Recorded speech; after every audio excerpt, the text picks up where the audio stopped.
सत्यप्रकाश हमारे साथ जुड़ गए हैं। सत्यप्रकाश, जिस तरीके से महाराष्ट्र में भी अब योगी मॉडल दिख रहा है, इसके तहत क्या कुछ नियम और प्रावधान तय किए गए हैं?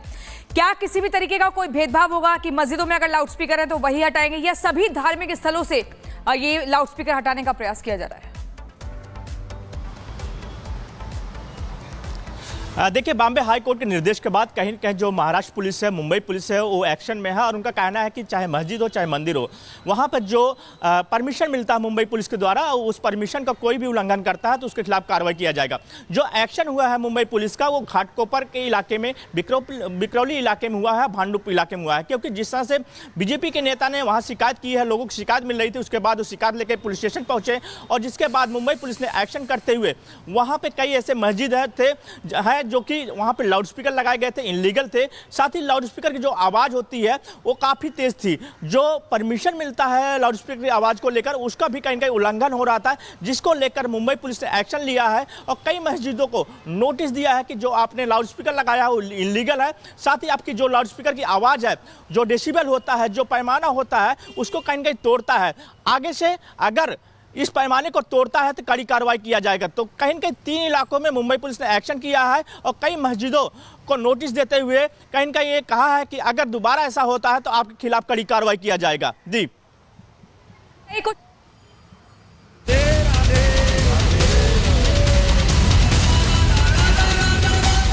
प्रेम है गो बाबा, बकियां मत मोड़ो। नहीं, आपका आना ही काफी, हम कल से शुरू करते हैं।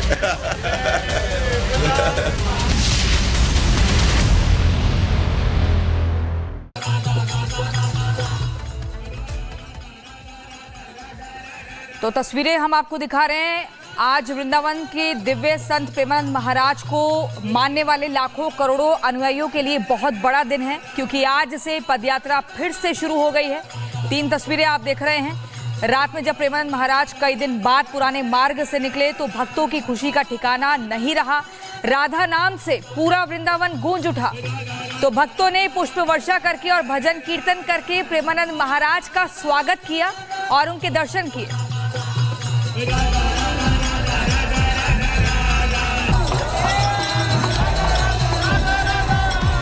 नहीं, आपका आना ही काफी, हम शुरू करते हैं। ठीक 2 बजे अपने गेट से निकल पड़ेंगे। वृंदावन के दिव्य और अद्भुत संत प्रेमानंद महाराज के अनुयायियों के लिए अच्छी खबर है। भक्तों की गुहार पर प्रेमानंद महाराज ने अपनी पदयात्रा को फिर से शुरू कर दिया है। राधे राधे।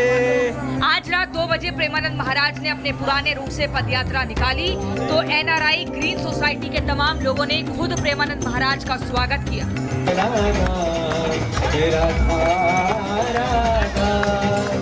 क्योंकि एनआरआई सोसाइटी के लोगों के विरोध की वजह से प्रेमानंद महाराज ने अपनी रात्रि पदयात्रा कई दिनों तक नहीं की थी। इसीलिए आज जब पदयात्रा निकली तो राधा रानी के जयकारों से पूरा वृंदावन गूंज उठा।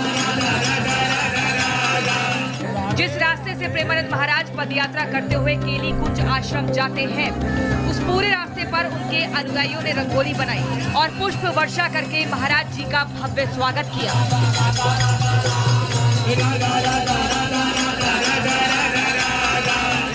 गौरतलब है कि प्रेमानंद महाराज में आस्था रखने वाले लोगों की देश दुनिया में कोई कमी नहीं है। हजारों युवा प्रेमानंद महाराज को सुनते हैं और उनके बताए सत्संग मार्ग का पालन करते हैं। वैसे तो प्रेमानंद महाराज को हर धर्म के लोग फॉलो करते हैं, लेकिन बीते दिनों एनआरआई सोसाइटी के कुछ लोगों ने उनकी पदयात्रा का ये कहकर विरोध किया था कि रात में पटाखों और भजन कीर्तन की आवाज से वो सो नहीं पाते हैं, जिसके कई वीडियोस भी वायरल हुए थे। मैं एक ब्रजवासी होने के नाते महाराज जी से यही आग्रह करूंगा ब्रजभाषा में कि आप ये तत्काल बंद कर दो तुरंत। नहीं, ब्रजवासी अगर जागेगा तो वो फिर ठीक नहीं रहेगा, जिससे फिर विरोध का सामना महाराज जी को और ज्यादा करना पड़ेगा। हालांकि अच्छी खबर ये है कि पदयात्रा का विरोध करने वाले एनआरआई सोसाइटी के लोगों ने अपनी गलती मान ली है। प्रेम है गो बाबा, बकियां मत मोड़ो। सोसाइटी के प्रेसिडेंट ने खुद जाकर प्रेमानंद महाराज से गलती मानी थी, जिसके बाद यात्रा फिर शुरू हो चुकी है और पद यात्रा शुरू होने से उनके अनुयायियों में खुशी की लहर है। Radhe Radhe. Bureau report, Republic Bharat. सबसे पहले बात करते हैं योगी के हुंकार की और कठमुल्ला वार की। दरअसल आज से बजट सत्र की शुरुआत हुई है यूपी विधानसभा के, और ऐसे में बजट सत्र की शुरुआत होने पर आज के दिन सीएम योगी आदित्यनाथ ने जमकर बरसे। समाजवादी पार्टी पर सीएम ने निशाना साधा और कहा है विपक्ष को देसी भाषाओं से नफरत है। मुख्यमंत्री ने कहा है, उत्तर प्रदेश के मुखिया योगी आदित्यनाथ ने यह बात कही। उन्होंने कहा कि विधानसभा में जमकर बरसते हुए कहा विपक्ष को देसी भाषाओं से नफरत है, सपा को सिर्फ उर्दू से प्यार है, दूसरे के बच्चों को कठमुल्ला बनाना चाहता है विपक्ष, ये कह रहे हैं सीएम योगी आदित्यनाथ। ये कौन सी बात हो गई कि भोजपुरी में न बोले, अवधी में न बोले, इसका विरोध खंडी में न बोले और उर्दू क्या वकालत कर रहे हैं? एक बड़ी विचित्र बात है। आप मुझे बताइए, मैं इसीलिए कहता हूं कि आप समाजवादियों का चरित्र ही इतना दोहरा हो चुका है, इतना दोहरा हो चुका है कि अपने बच्चों को भेजेंगे इंग्लिश पब्लिक स्कूल में और दूसरों के बच्चों को बोलेंगे कि एक गांव के उस विद्यालय में पढ़े जहां संसाधन भी नहीं है। ये दोहरा आचरण और जाकी रही भावना जैसी प्रभु मूर्ति देखी दिल जैसी, यह तो आचरण आप लोगों का है। इसीलिए आपने कल भी भोजपुरी का विरोध किया, अवधी का विरोध किया, बुंदेलखंडी का विरोध किया और आप लोग अपने दैनिक जागरण में, दैनिक जीवन में इस प्रकार के आचरण के आदी हो चुके हैं। आप हर अच्छे कार्य का समाज आज के यही ढोंग है आप लोगों का, यही ढोंग है। हर अच्छे कार्य का आप विरोध करेंगे, हर अच्छे कार्य का आप विरोध करेंगे, हर अच्छा कार्य जो प्रदेश के हित में है, देश के हित में है, आप उसका विरोध करेंगे। और मुझे लगता है इस प्रकार के विरोध की निंदा होनी चाहिए और हम इसका समर्थन करते हैं जो उत्तर प्रदेश के बोलियों को सम्मान मिला। मैं आपका धन्यवाद करूंगा, विधानसभा सचिवालय को इस बात के लिए धन्यवाद दूंगा।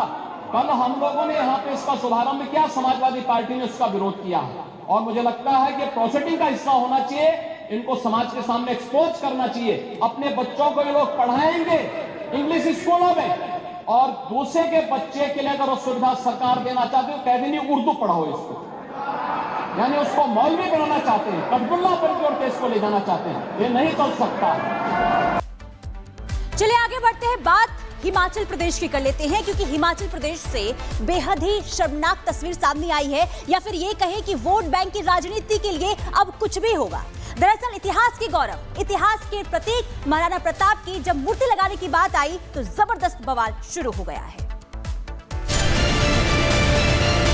एक छोटी सी मस्जिद है, उसके सामने जो है स्टेचू लगाना चाहते हैं महाराणा प्रताप, दूसरी जगह लगाए, थोड़ी सी आगे करके लगाए, लेकिन स्टेचू वगैरह ना लगाया जाए जिससे कोई हिंदू मुसलमान का आगे नहीं।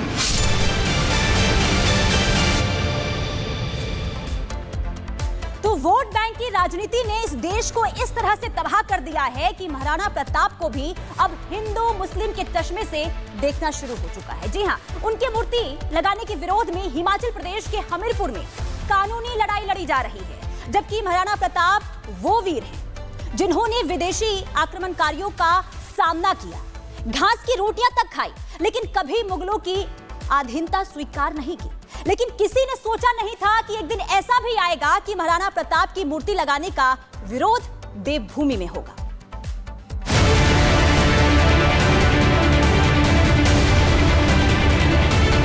बड़े दुर्भाग्य की बात है कि आज महाराणा प्रताप जैसे महापुरुषों को भी हिंदू मुसलमान की बहस में खींच लिया गया है। महाराणा प्रताप की मस्जिद के पास मूर्ति लगाई जा रही है तो तनाव फैल गया है।